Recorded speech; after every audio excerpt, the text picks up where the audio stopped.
So today we're going through the selection nursery and we're actually pulling out ears that we'd like to move forward for inbred development. This is where the magic really happens. This is where we really make the difference when it comes to starch digestibility and fiber digestibility, is here in the early stages, finding the ones that show those characteristics that we'd like.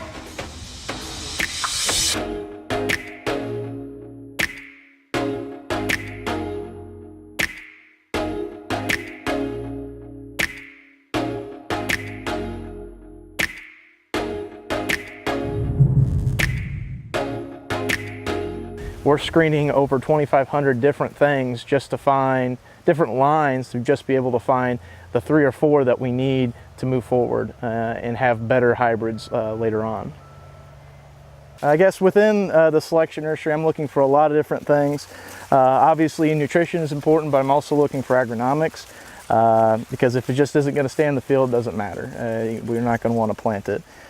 So that all starts in the inbred development side of things. If I can find an inbred that's got good standability, good stay green, has good kernel types, has good digestibility all around in the inbred stage, it's going to make the hybrids a lot better. So going through here, we're just ripping off some ears here.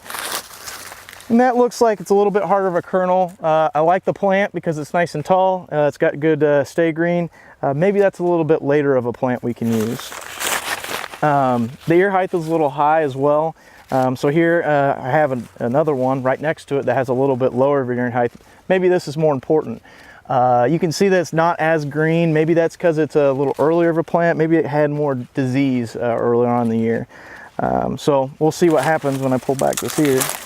And actually, this is a pretty good ear. This is a good inbred ear to move forward with. This being a little bit harder, and you put them side by side, you can kind of tell that this is a little bit harder than this one. So this is one that I'll move forward with. This will go into a packet next year and be planted in one row. And then I'll select out of this row again for, again, standability, good stay green, starch digestibility, everything through that. So I'm looking for the ear rows. I'm looking for at least 25 kernels to move forward with, because it takes about 25 kernels to plant this out next year. So anything that doesn't have 25 kernels like this had a little bit poorer seed set. This is a female row based upon the genetics.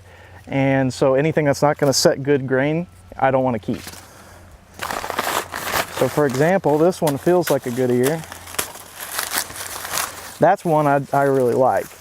Kernel texture may be a little too hard, but it's got a nice white kernel. This thing is still segregating too, so we might be able to pull out some softer kernels later on in the years later.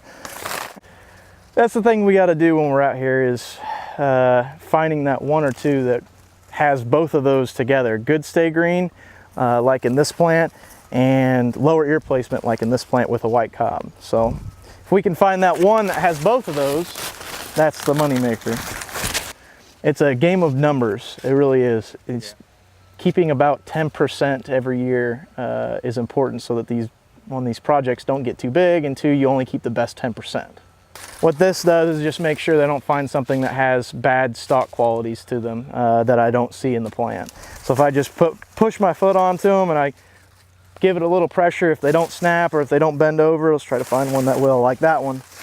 That one just completely fell apart. The roots are bad, so I don't want to keep that one. But this will be a select ear, and this one will be a select ear, and to be honest, that's probably all I want. So what I'll do with these, I'll take a Sharpie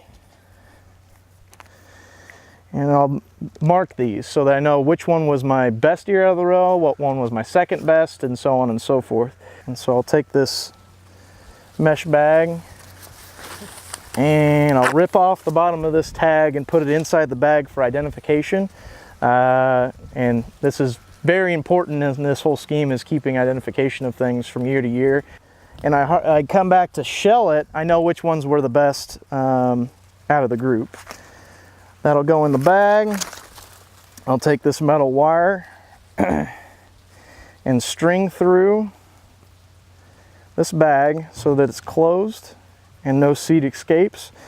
And then that will go on a dryer for about 5 to 6 days. And when I get around to it and I want to shell it, then I can come back and know what are the genetics inside of this row, or inside of this bag, and how many ears I want to have for selections next year.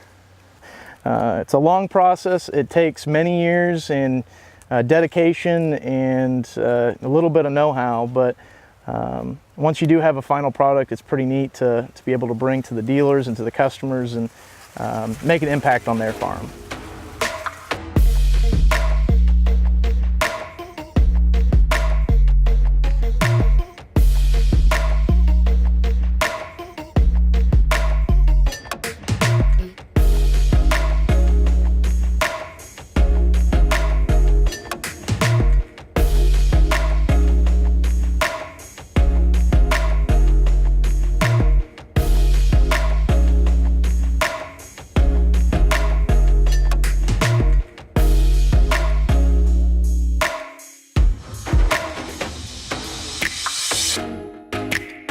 So after a long day of harvest, come in here and drop our corn off, get it dried, so that we have good dry corn for seed stock next year, and looking forward to seeing what this all turn out to be. So with that, we'll dry some corn. Yeah, so this is pretty much my day job for the next month and a half.